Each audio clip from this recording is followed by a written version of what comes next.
Yes, alright. Nkulamusizaako nnyo mukwano gwange najjo sinza obbanga otuwuliriza nkutegeeza nti okola kyamaanyi nnyo okubeera ku UG Update TV era nga kyanjawulo nnyo.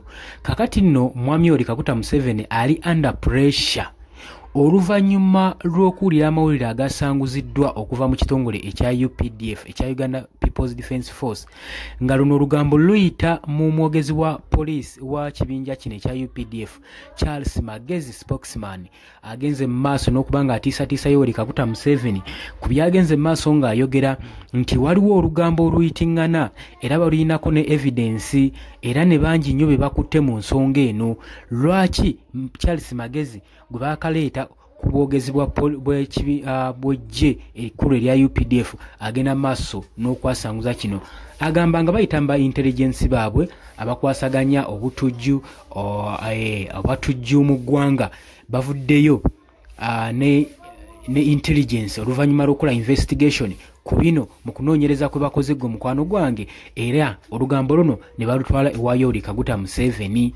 Kaakati wenjogerera Yoweri Kaguta Museveni abuliddwako ewaka ne mu kibira agamba ekyo nga kijja kitya ye nga kiyinzika kitya negwe ky'omanyi oli ku UG Update TV atanatweyungako kusaba okkirire wansi waliwo ekigambo subscribe kikoneko obeere nga otweyungako ddala bulungi nnyo.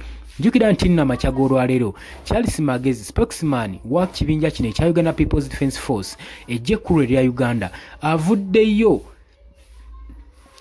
n'agenda mu maaso n'okuba nga atangaaza eggwanga ku ki ekigenda mu maaso kwebyo ebyalabikibwawo nga ambassador wa Germany agenda mu maaso n'okuba nga interferinga n'ekibiina kino ekya National Unity Platform ekiri ku ludda olw'opposition. Ye agamba nti nno bano bagezaako kutendeka butujju oba nakuteekateeka butujju naddala mu kalulu ka 2026. Agamba waliwo sabotage ezigenda okubeerawo ezitegekebwa okukolebwa n'ebitongole ne embassies ez'enjawulo nga mwe muno muli n'eya Germany nga mwogigaseeko y'ensonga lwaki ambassador ono yalabikwako ku kibiina kya National Unity Platform nga bagenda mu maaso n'okuwayaamu. Wabula kino ekyokuwayaamu kyatiisiza nnyo gavumenti bagamba kiki bagiteekerateekera naddala mu kano akaseera aka 2026 general election nga katuukiridde. Bo bagamba nti nno Germany ne embassies ez'enjawulo balina oluko lw'okuggyako mwami Yoweri Kaguta Museveni mu ntebe era nga bagenda maaso n'okwegatta n'abatujju abeenyigira mu kibiina ekya National Unity Platform abali ku ludda oluvuganya gavumenti.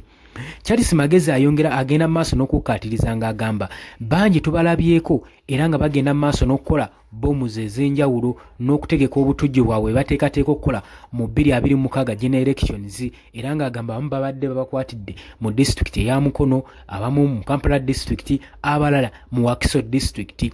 Charles Magezi spokesman owa UPDF yagezaako okuba nga atangaaza bino no tebirese mwami Yoweri Kaguta Museveni kyekimu bimutadde ku pressure etagambika era ng'asula tatudde asula abirowooza era ng'agamba kale bwe baba nga bannimba kati ate aba European Union waki baali bagenda ku kitebe ekya National Unity Platform ne basiisirayo essaawa ezaali ziwirirako ddala obulungi ennyo ezeraliikirize ennyo. Jjukira nti nno ekitongole kino ekya Uganda People's Defence Force kibadde kijja kikola ebikwekweto ku kitebe kino ekya Makerere ekiri e Makerere Kavule ekya National Unity Platform.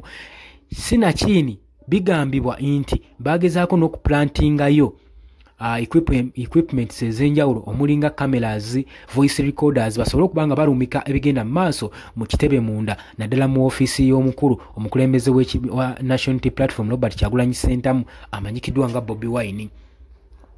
Kutegeeza nti nno gwagala otweyungako kirira wansi olw'ekigambo subscribe kikoneko obeere nga otweyungako. Abali emitala w'amayanja abali mu diaspora mbalamusizaako nnyo, abali Katoman, Dubai, Saudi Arabia, US, UK, Canada, abali mu Qatar mwenna mbalamusizaako nnyo mwebale kwekumira ku UG Update TV.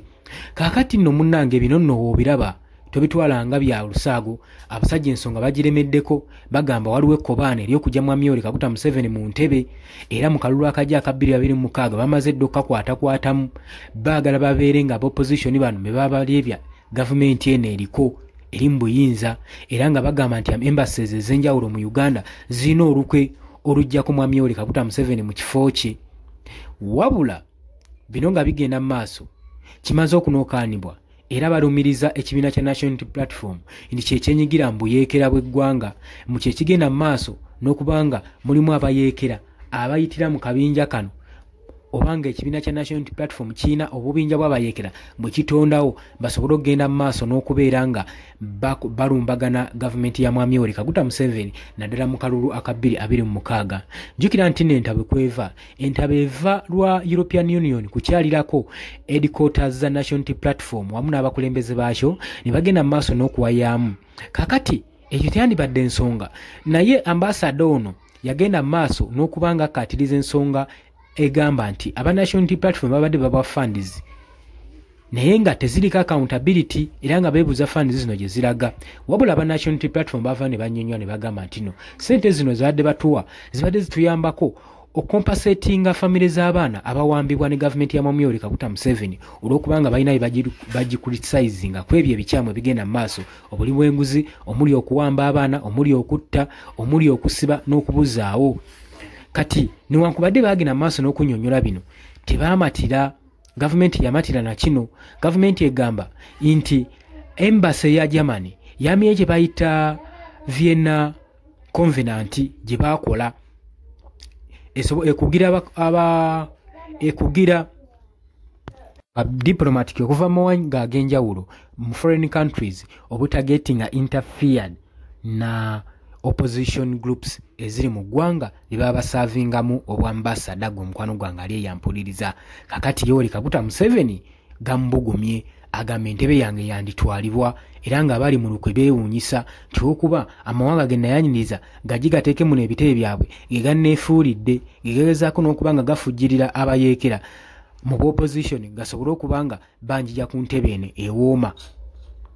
Tetumanyi bino ebigambo Charles Magezi byayogera oba bikakasa oba binako n'obujulizi, naye agenze maaso n'okuba nga abitambuza, ng'agenda maaso n'okuba nga alaga n'obujulizi nga bwe balina abangi bakutte basibye era nga n'ebikwekweto bikyagenda maaso okukwata abawerako ddala abagenda maaso n'okwenyigira mu bubinja buno bagamba nti nno bw'abayeekera bagezaako kuyeekera gavumenti ya Mwami Yoweri Kaguta Museveni.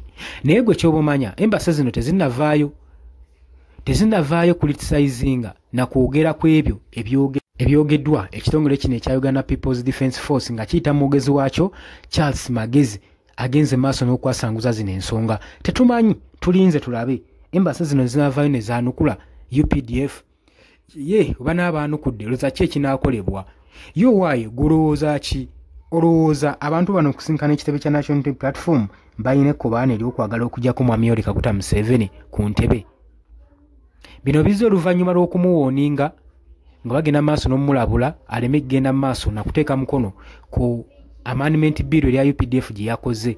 Kati nno kino kibajje mu mbeera mu kwekaza ennyo batandise okuba nga batondawo ebintu ebifaanaganako weebiti. Tulinze tulabe embassies kye zinaayanukula. Gwe ky'oba okola tova ku Yugi Updates TV, genda maaso subscribinga, likinga, commentinga, sharinga tusobole okuba nga tugenda maaso. Mbaagala nnyo mweraba, tugenda kuba nga tukomawo kubanga ssaawa yonna tusuubira embassies zino okuba nga zaanukula mu kwewoozaako kwazo zinaagamba zitya. Tubirinze.